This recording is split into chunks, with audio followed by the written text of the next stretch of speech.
Assim diz a palavra do Senhor. Ele disse: certo homem tinha 2 filhos, e o mais jovem deles disse ao seu pai: Pai, dá-me a parte dos bens a que tenho direito. E ele dividiu-lhes os seus haveres.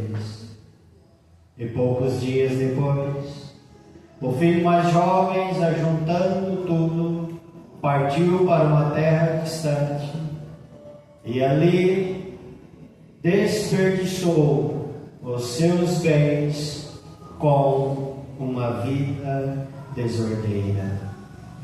Pai querido, nós te louvamos, rendemos graças ao teu santo nome. Bendito és tu que vive e reina para todos sempre, Senhor. Eu rogo a ti, Senhor, a tua graça, a tua bondade, a sua misericórdia para ministrar a tua santa e preciosa presença. Que eu reconheça a minha dependência em ti, eu preciso de ti, sem ti não sou nada, Senhor. Não permita que esse vaso fale de si mesmo, mas que tudo seja pela direção do teu Santo Espírito. Fala conosco não aquilo que nós queremos ouvir, mas sim aquilo que nós precisamos e necessitamos ouvir da parte do Senhor. Amém. Poder sentar, amados, fica à vontade. Dentro dos 32 versículos do capítulo 15, Jesus ali contou 3 parábolas. Ele contou 3 parábolas da alegria do encontro. E a primeira parábola que o Senhor lhe conta ali é da ovelha perdida, que o pastor ali, ao encontrar, ele reúne as pessoas ali e chamam todas para se alegrarem, porque ele encontrou aquela ovelha que estava perdida. E dentro do segmento do Senhor, ele conta uma outra parábola, a parábola da moeda perdida. E o texto diz que quando essa moeda foi encontrada, a mulher, ela chama os vizinhos e reúne ali os vizinhos para se alegrarem com ela, porque ela encontrou a moeda que estava perdida. Então o Senhor Jesus, ele conta uma outra parábola, a parábola do filho perdido. E a palavra do Senhor diz, e a palavra mostra, que esse filho, ele voltou para a casa dele, e o pai oferece ali uma festa, e se alegra, porque aquele filho que estava perdido, ele voltou para casa. Então, amados, o texto, o capítulo nos ensina algumas lições na vida. Nessas 3 parábolas que o Senhor menciona, a alegria do encontro, a alegria e a satisfação do encontro. Mas a palavra nos diz, dessas 3 parábolas, a do filho pródigo, do filho que estava perdido, alguém estava triste, não se alegrou, porque o filho voltou.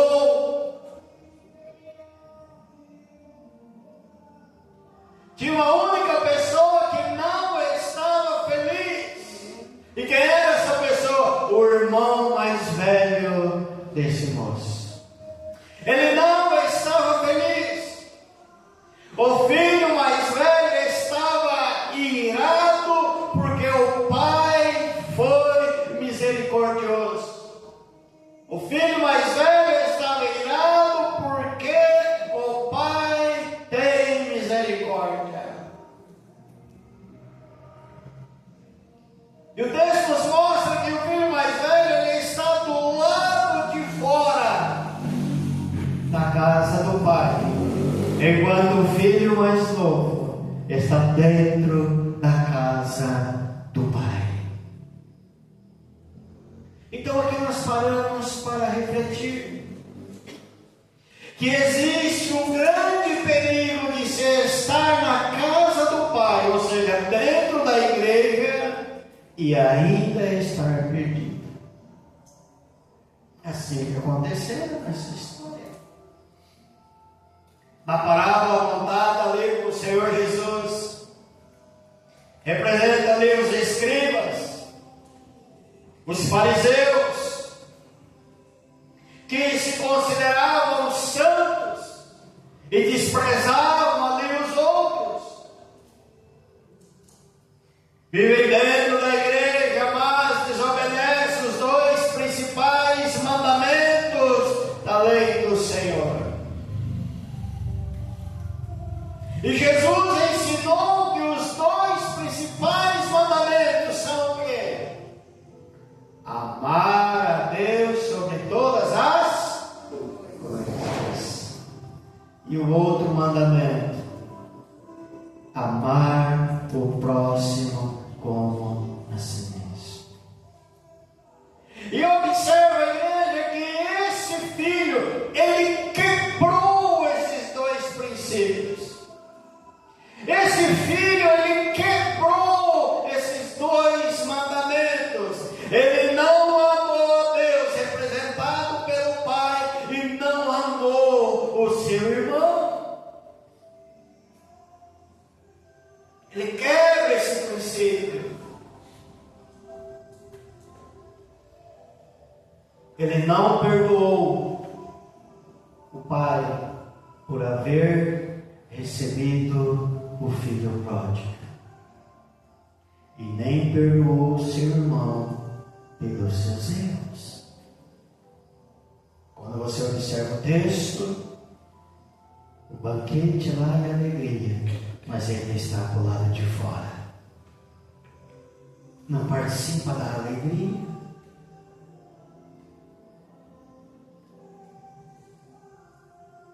Há pessoas que estão dentro da igreja que não conseguem liberar o amor, porque sem amor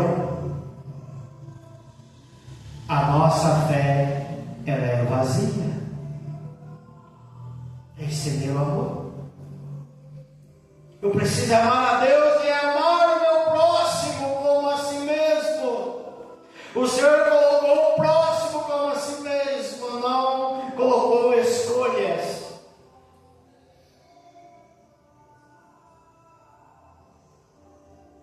Por que o Senhor ordena? Porque o amor nós precisamos entender que sem amor os nossos dons é o quê? Inúteis. Posso ter um dom que for, mas sem amor ele é inútil. Sem amor as nossas obras elas são desprovidas do quê? De valor, não tem valor nenhum. Porque o amor ele é a evidência do discipulado. O amor ele é a apologética final das coisas. É o amor. Agora nós precisamos entender que o amor ele não é apenas um sentimento.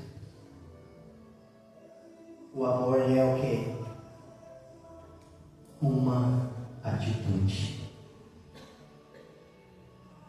E o Deus Todo-Poderoso, ele provou o amor sobre nós. O Altíssimo, ele não teve um sentimento de amor por mim e por você. Ele teve a atitude de demonstrar o seu amor por mim e por você. E a atitude dele foi entregar o teu unigênito para morrer na cruz por amor de mim e você. Então muitas das vezes nós ficamos, como eu conheço, se eu amo a Deus e amo o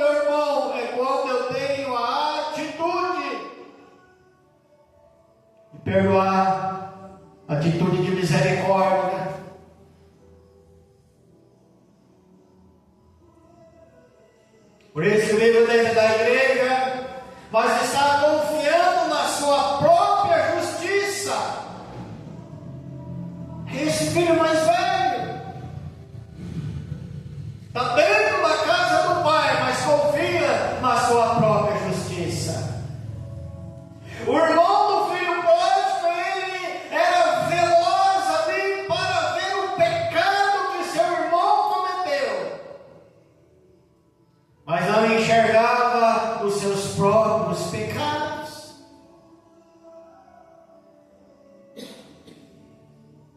Ele era causa, cível e condenado.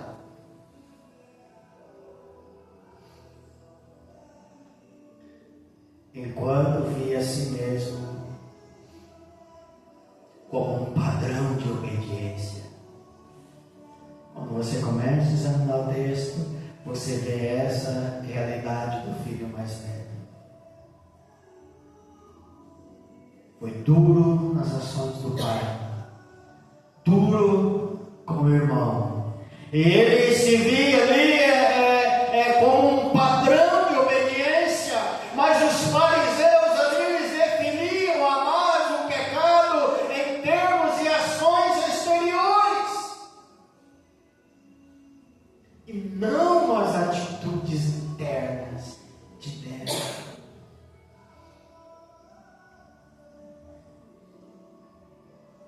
Muitas vezes vive dentro da igreja, mas não é livre.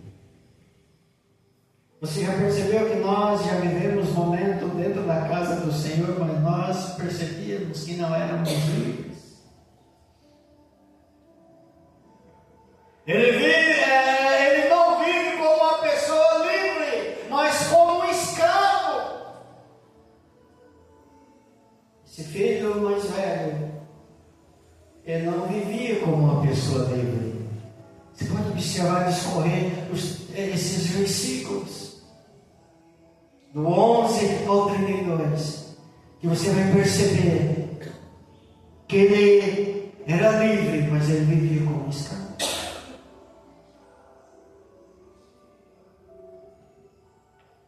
Pegava pesado na luta, firme, batalhava,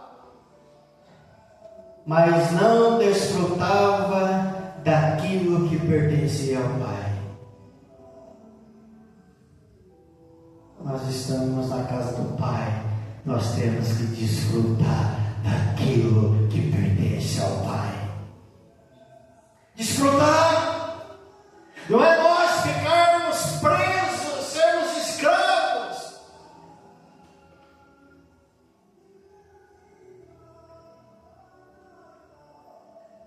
Dono de tudo, mas não usufruía de nada.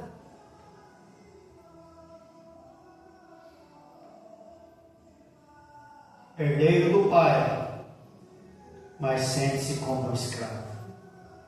A espiritualidade desse filho mais velho é timbrado por um legalismo doentio. Há certas crenças que têm que serem quebradas para poder ter uma liberdade, para desfrutar daquilo que o Pai oferece. Faz as coisas certas, com as motivações erradas. Sua obediência não provém do coração, a obediência dele não provinha do coração ali, porque ele andava como um escravo.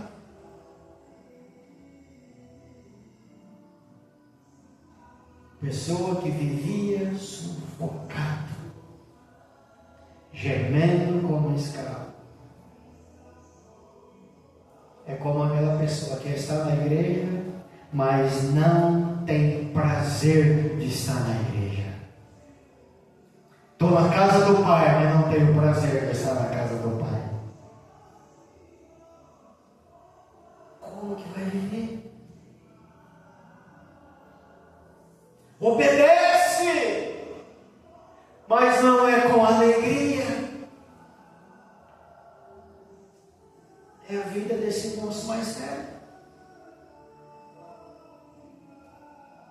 vive dentro da igreja, ou seja, dentro da casa do Pai, mas está com o coração cheio de amargura.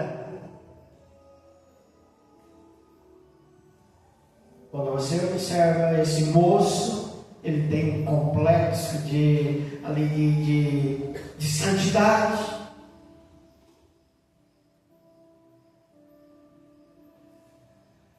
Ele estava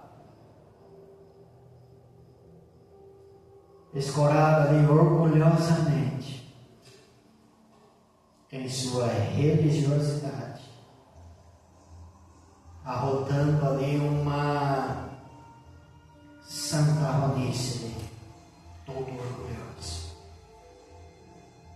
discriminatória, que discriminava o seu irmão que estava perdido. Ele dava a entender ali que só ele prestava, só ele estava com a razão. O pai e o irmão estavam debaixo das suas acusações mais duras que ele fazia. Mas chega um determinado ponto que essas mágoas, essas dores, elas começam a vazar. Não consegue segurar por muito tempo. Aí ele, ao fazer essas declarações duras, ele, ao fazer essas declarações pesadas, injustas, ele estava revelando o que ele era, o que verdadeiramente se passava dentro do coração dele. Começou a vazar uma revolta, uma amargura intensa, porque o pai usara de misericórdia, mas ele não percebera que tudo que era do pai era dele também. Ele não percebera que ele estava junto com o pai, estava na casa do pai.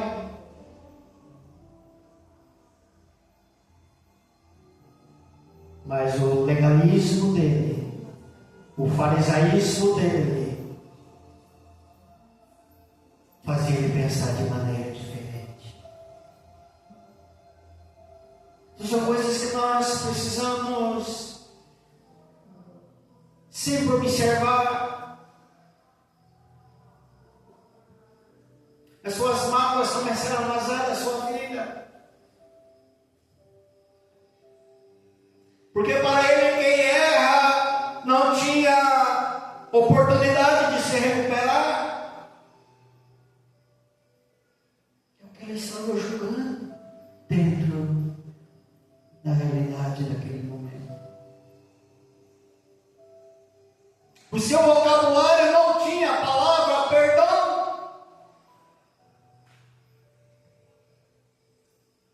Não existia a palavra oportunidade, restauração,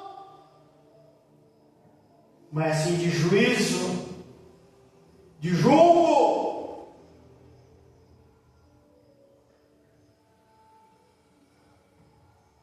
Ao qual o Senhor nos ensina: ama teu próximo, ou seja, não julga.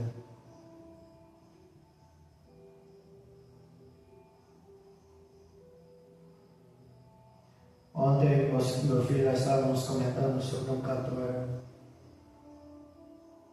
Alguém viu ele num determinado restaurante e estava embriagado.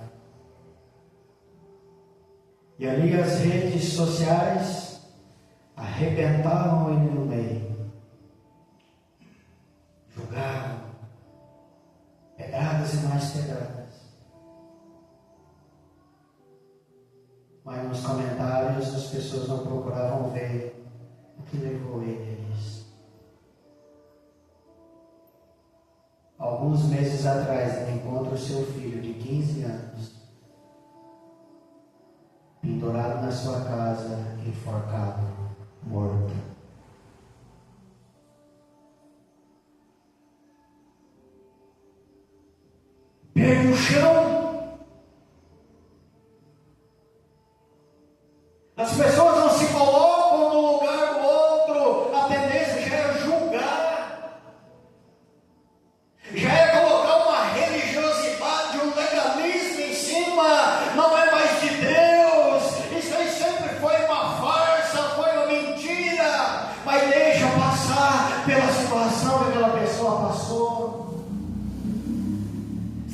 perdeu o filho, e a situação que perderam, só perde o chão. Aí onde que está o amor no próximo?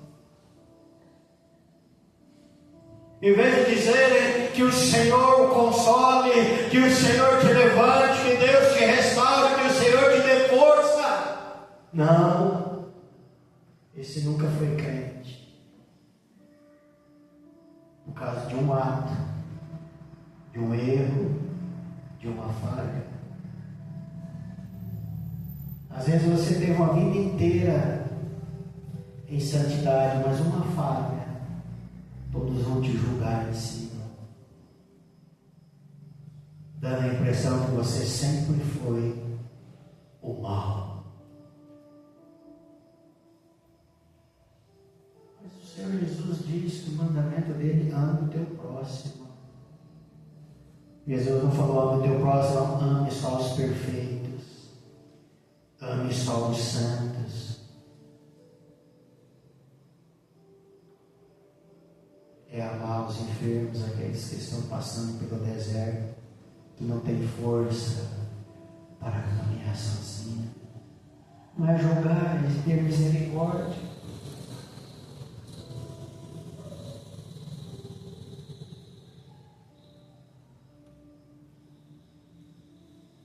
Amados, textos nos ensinam realidades.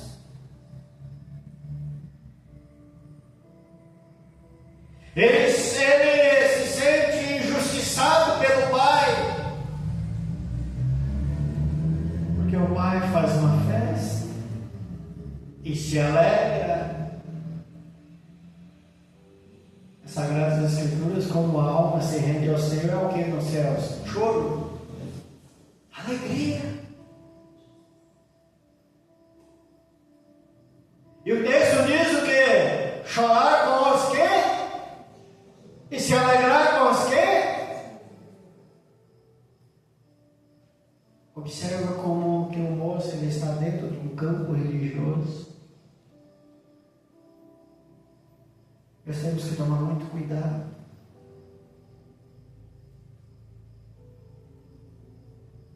Acusa o pai de ser injusto com ele só porque perdoou o irmão.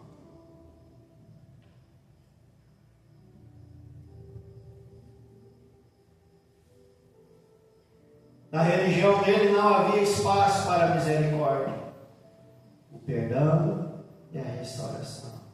Ele achava mais merecedor do outro.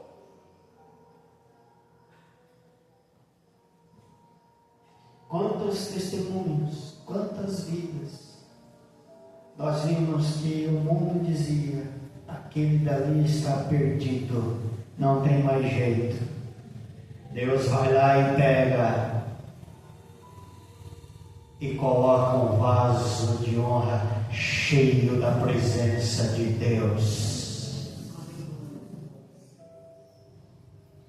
O mundo julga, mas o Senhor usa de misericórdia e estende a mão. Porque tudo tem o tempo do Senhor. Ao tempo do Senhor. Quantos que nós vemos rejeitado pela sociedade, mas nunca foi rejeitado pelo Senhor.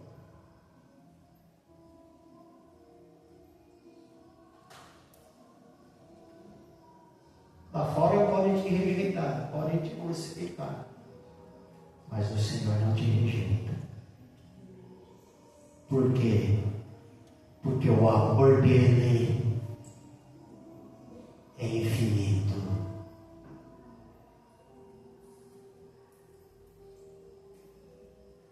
O amor dele é tão grandioso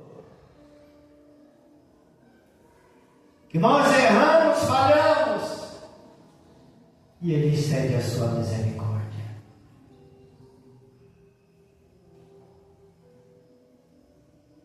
Por isso que muitas vezes estamos dentro da casa do Pai, desfrutando da grandeza dele.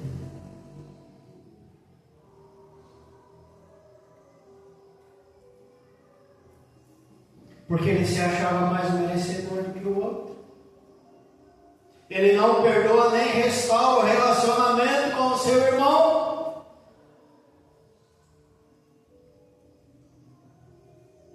Não ganha uma restauração porque se acha o melhor.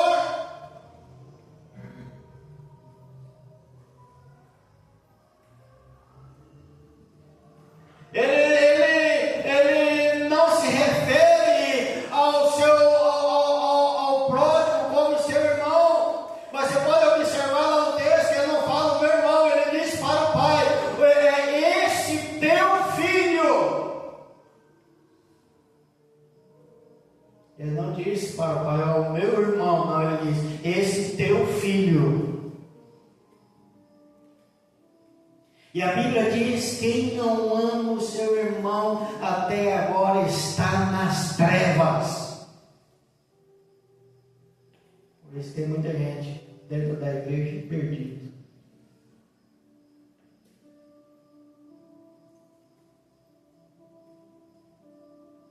Ele desconhece o amor.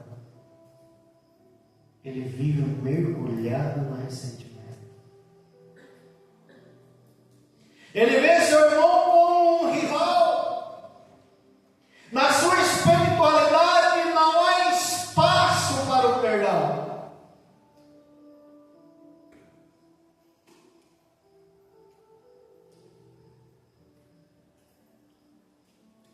O ódio que ele sente pelo irmão não é menos grave que o pecado de dissolução que o pródigo cometeu fora da casa do pai.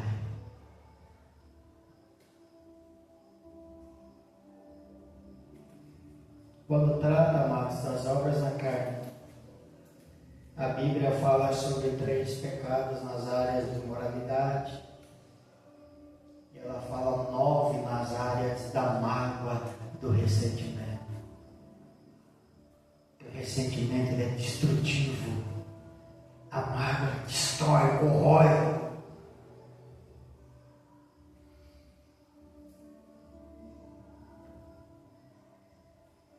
A ira, a falta de amor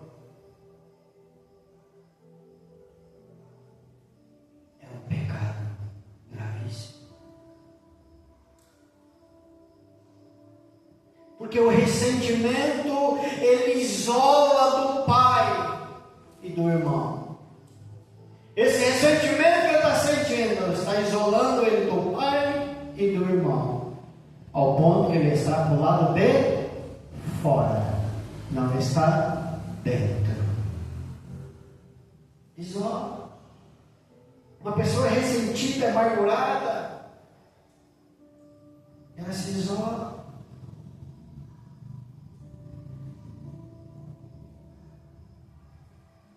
Quando a pessoa guarda um ressentimento no coração pelo irmão que falhou, perde também a comunhão com o pai.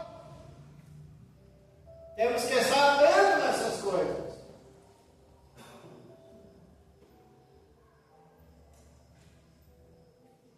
Se eu vivo com ressentimento no irmão, ou com qualquer pessoa, eu estou perdendo a comunhão com o pai. Porque eu estou quebrando o mandamento. Eu estou quebrando o princípio.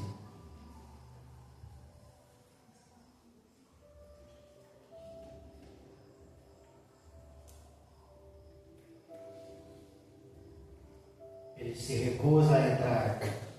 Fica fora da celebração. E mergulha na amargura. O pai obrigou isso? Não. O irmão obrigou isso? Não. Foi uma escolha dele. Ele escolheu ser duro. Ele escolheu carregar amargura. Ele escolheu olhar para o irmão sem misericórdia. Ele que escolheu. mas o Pai sempre está com os braços abertos.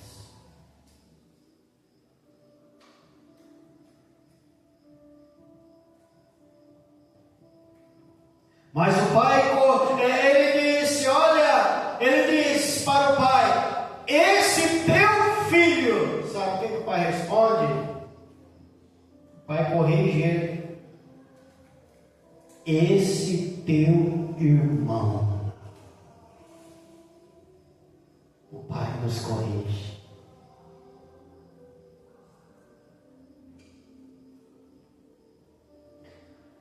Vive dentro da igreja, na presença do Pai, mas anda como um solitário.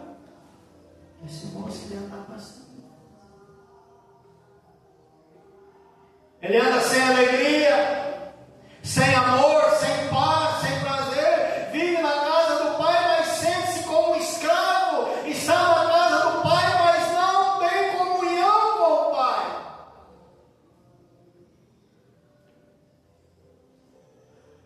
Viver dentro da casa do Pai, mas sem ter comunhão com o Pai.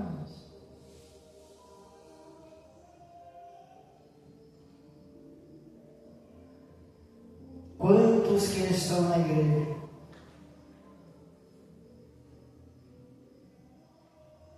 mas não sentem o amor de Deus,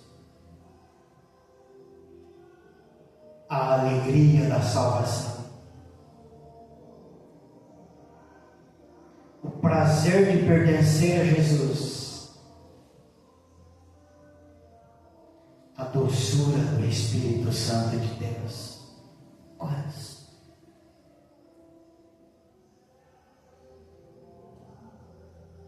Trabalhar para Deus,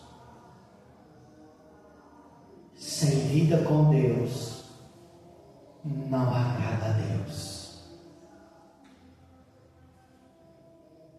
É ter vida.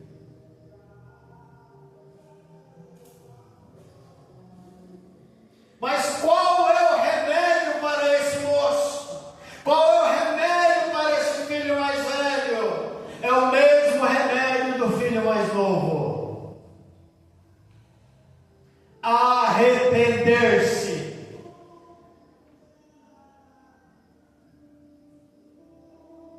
Confessar o seu pecado.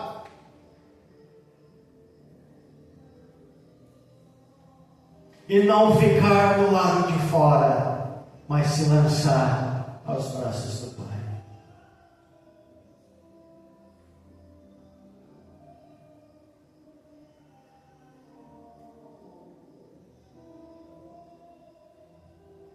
Ele disse: mas olha, é necessário fazer a festa ali e regozijar, nos alegrar, porque esse teu irmão estava morto e vive novamente. Tinha se perdido e foi achado.